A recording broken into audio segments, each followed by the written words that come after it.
da minha honestidade, né?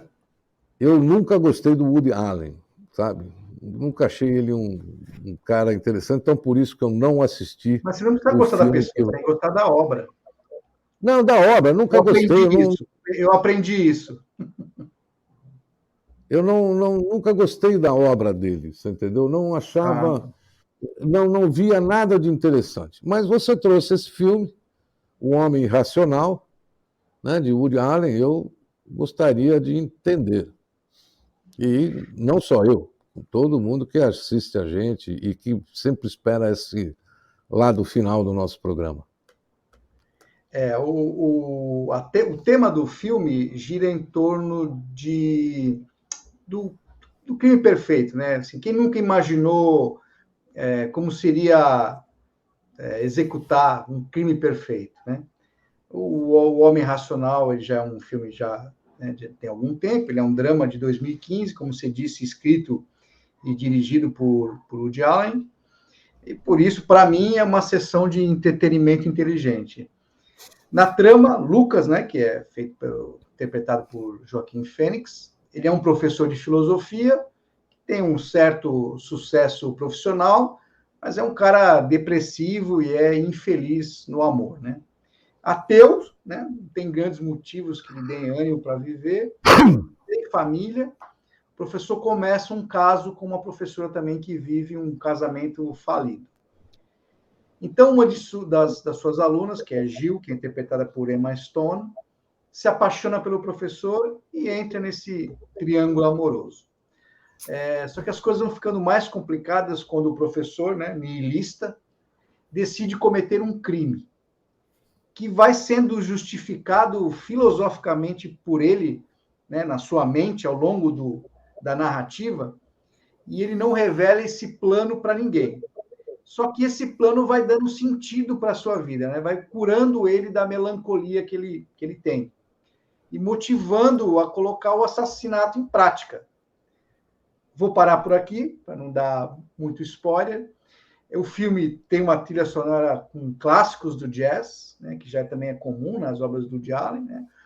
É um filme inteligente, traz provocações sobre ética, crimes premeditados, sobre existencialismo. Então, para mim, é um ótimo filme, está disponível no Prime Video e eu recomendo, mesmo para os que não gostam do Woody Allen. Não, vou assistir. Não é porque eu não gosto que eu não vou assistir. A sua recomendação é sempre Match Point eu acho melhor. Match Point eu acho melhor. Match Point foi o anterior dele, se não me engano. Acho que uns 2 ou 3 filmes antes. É anterior ao Homem Racional.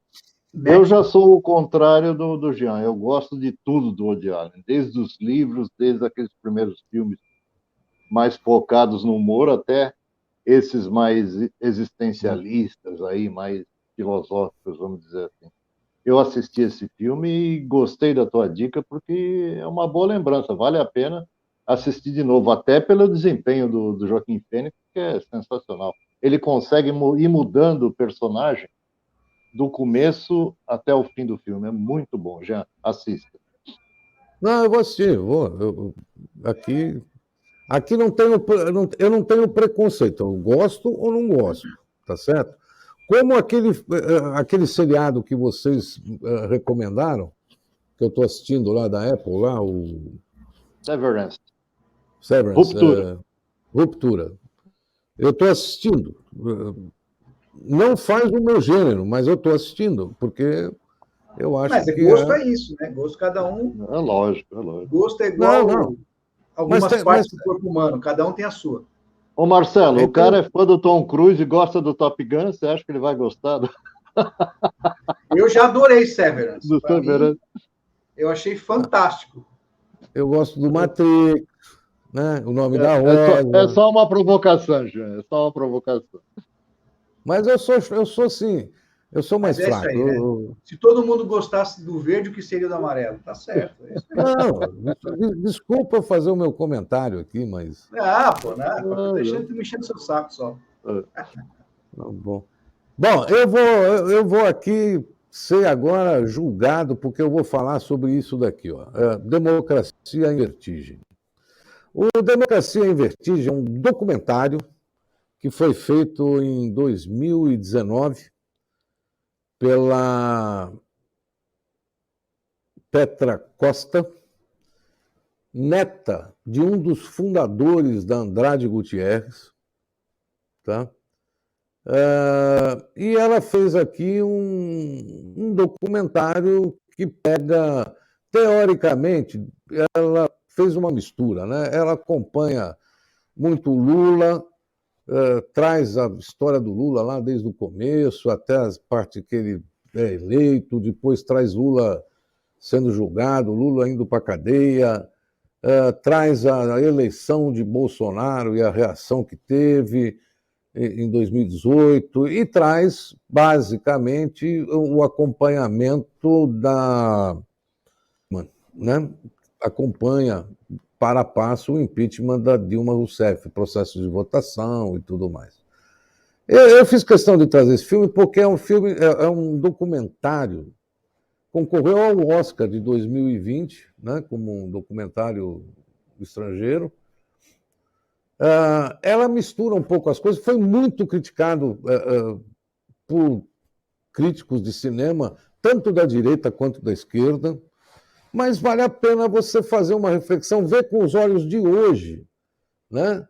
Esse documentário lá de 2019, que você consegue entender algumas coisas e você veja como a política no Brasil ela é trabalhada, né?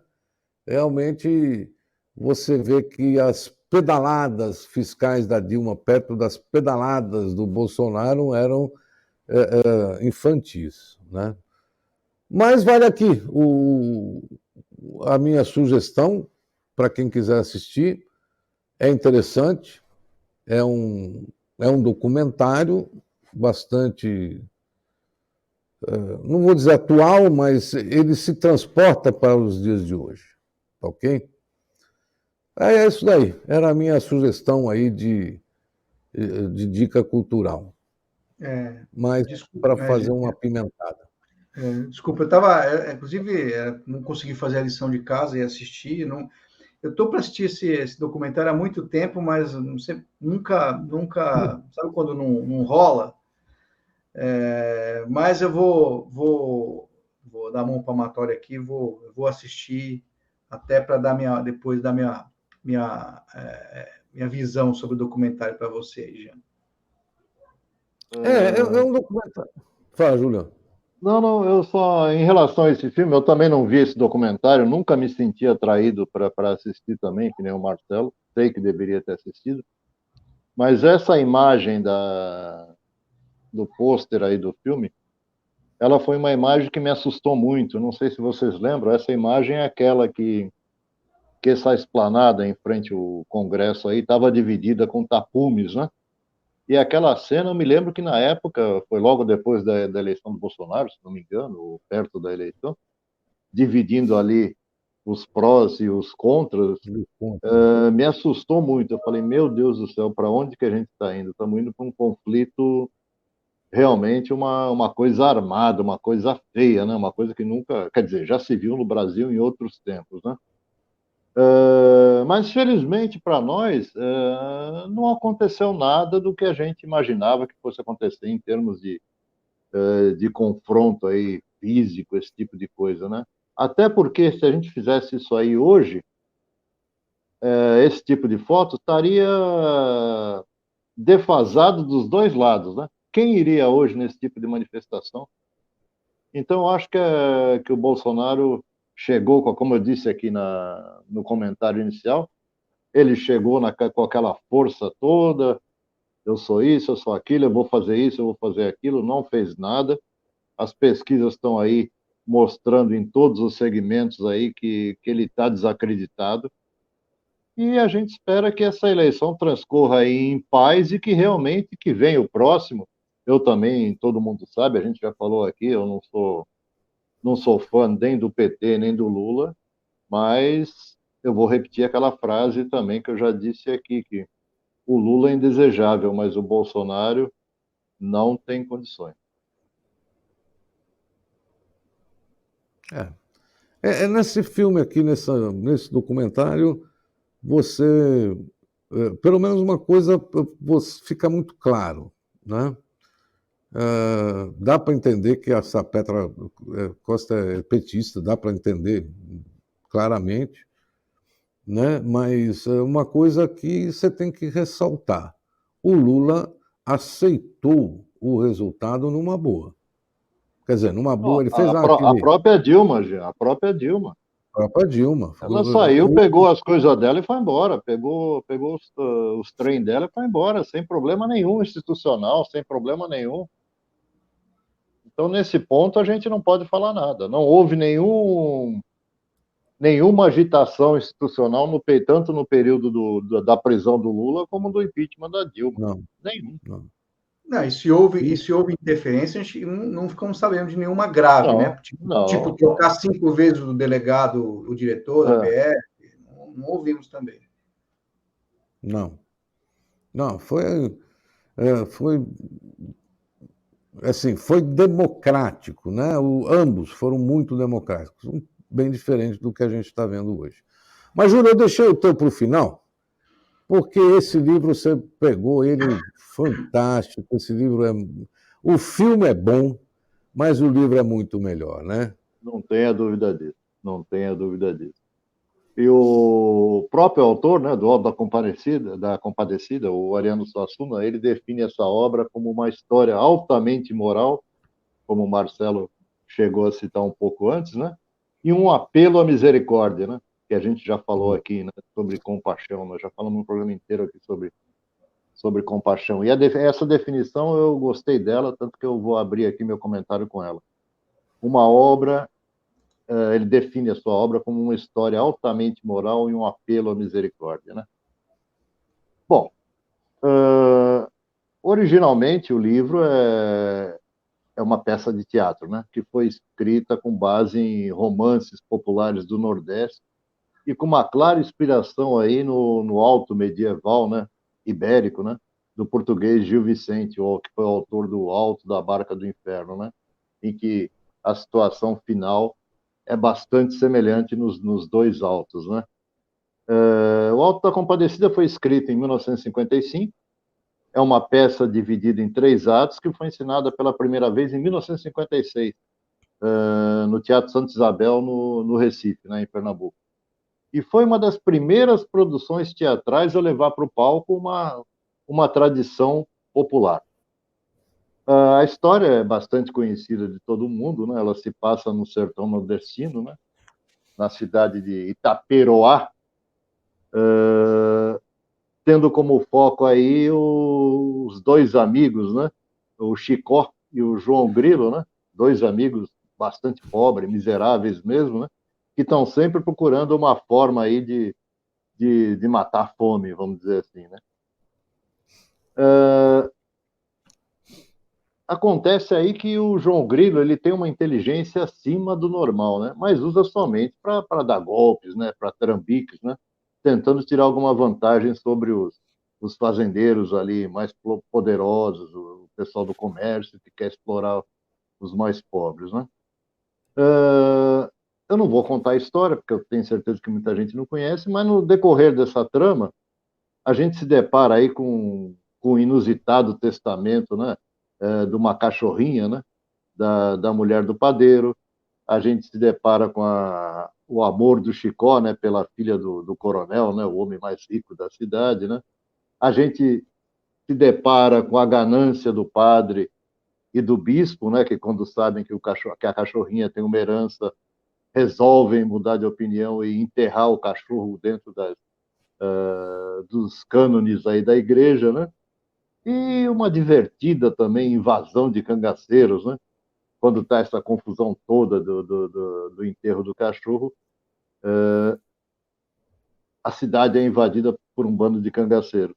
E a parte final, né? Que é a mais é o ponto alto da obra, né?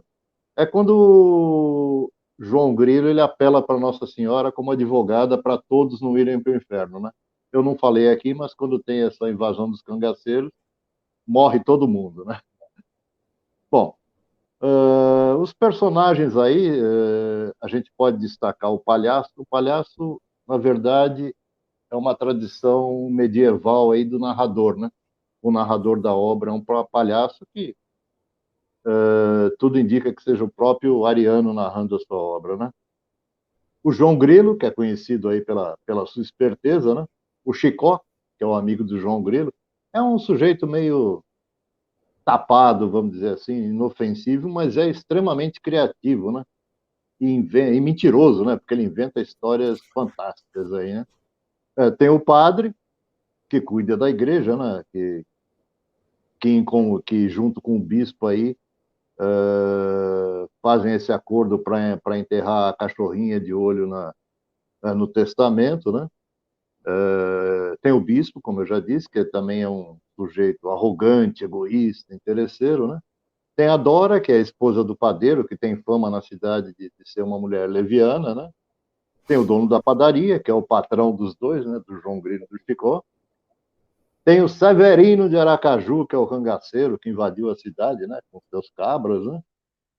E tem o Major Antônio Moraes, que é o coronel, né? O homem mais poderoso da cidade, pai da Rosinha, por quem o Chicó é apaixonado. E na última parte nós temos aí, no julgamento final, né? No juízo final, vamos dizer assim, tem o diabo advogando de um lado, Jesus advogando de outro, né? E a Nossa Senhora Aparecida, que é a compadecida, né? Que intercede por todos, e no fim ela que decide aí o destino de cada um após a morte, né? O Alto da Compadecida é um texto, como eu já disse, é um texto teatral, né? Em que o humor permeia aí essas profundas reflexões sobre a condição humana, né? Principalmente aquela vivida nas condições que vivem as pessoas que vivem no sertão brasileiro, né? A peça continua tendo aí sucessivas montagens, né? Algumas montagens da peça, para quem gosta de teatro, podem ser assistidas no YouTube, né? Em 1999, a Globo transformou a peça em uma minissérie em 4 partes, que depois foram editadas e levadas para o cinema. E até hoje é um dos filmes nacionais mais assistidos. Para quem não conhece a história, é um livro facinho de ler, um texto gostoso, e como o Marcelo bem ressaltou, é uma lição quase filosófica aí sobre ética, sobre hipocrisia, sobre religião mesmo, e com pitadas aí da vida, do cotidiano de uma cidadezinha do interior do Nordeste. Muito legal. Muito boa lembrança. Muito boa lembrança. Legal, porque eu li o Gil Vicente, eu li por obrigação, porque a professora, na época, diretora, era os 3 altos, na Barca do Inferno, eu sei que é um 3, acho que da Barca do Paraíso, e não me Barca lembro, do Céu. é um 3. Barca do Céu, né? E li, e o que eu li, do Auto Compadecido, não sei se tem outra versão, eu li, o livro que eu li era como se fosse o roteiro mesmo da peça, né? Você tinha o nome do personagem. É esse mesmo, é o roteiro assim da mesmo, peça. né? Não sei se tinha outra versão de Eu livro. tenho aqui a coleção da Folha, muito boa também tem. É um livrinho fino, não tem. Isso. E como essa paródia que ele faz do Gil Vicente, né? É legal porque ele faz a leitura da moral religiosa, né? E do brasileiro, principalmente do brasileiro, né, que compactua com a imoralidade do mundo real e da vida cotidiana. Que não é diferente da moralidade do português, no caso, né? Do ibérico. Não, né? É claro. Exatamente. A raça humana, a espécie humana é igual nesses aspectos. Isso. Acho que é para dar um exemplo que nós estamos falando, a gente pode lembrar do lema que está sendo ultimamente muito usado, né? Deus, pátria e família, né?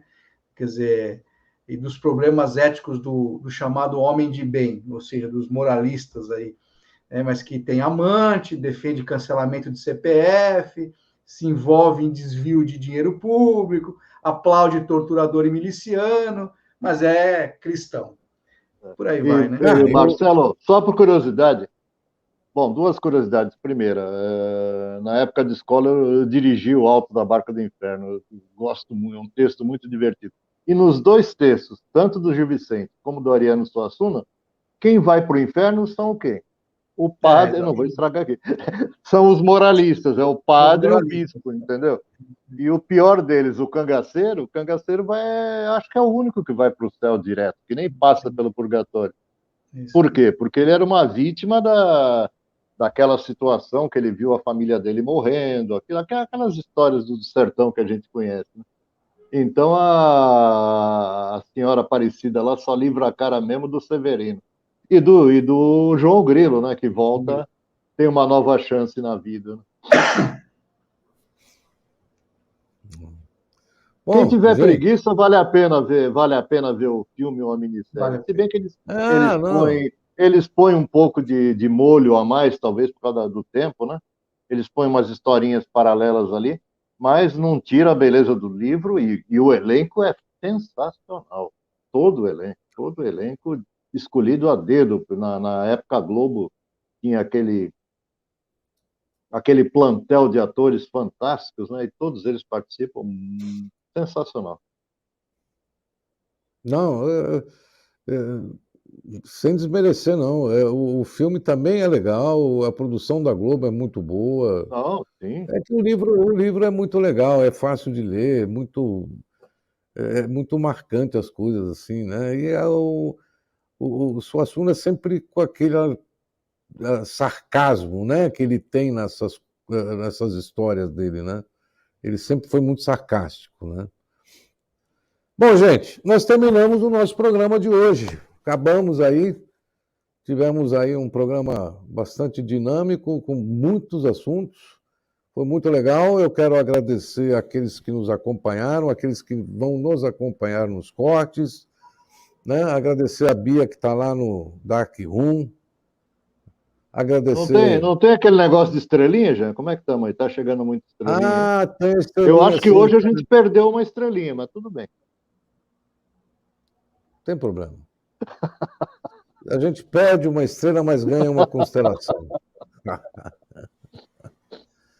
Né? Tem um negócio da estrelinha assim, ó, manda uma estrelinha para convertermos em cestas básicas lá no Facebook, tá? Tem lá estrelinha de tudo quanto é jeito, R$3, R$5. É uma constelação lá, tá bom? Mas, gente, muito obrigado. Marcelo, muito obrigado. Júlio, muito obrigado. A gente se encontra na próxima quarta-feira ou em alguma edição extraordinária, né? E a gente está aqui. Toda semana estamos juntos aí, aqui, 7h30 da noite, batendo cartão, batendo ponto e trazendo assuntos aí para o debate, para a gente conversar e trocarmos ideia. Júlio, muito obrigado. Boa noite, boa semana. Marcelo, muito obrigado, boa semana.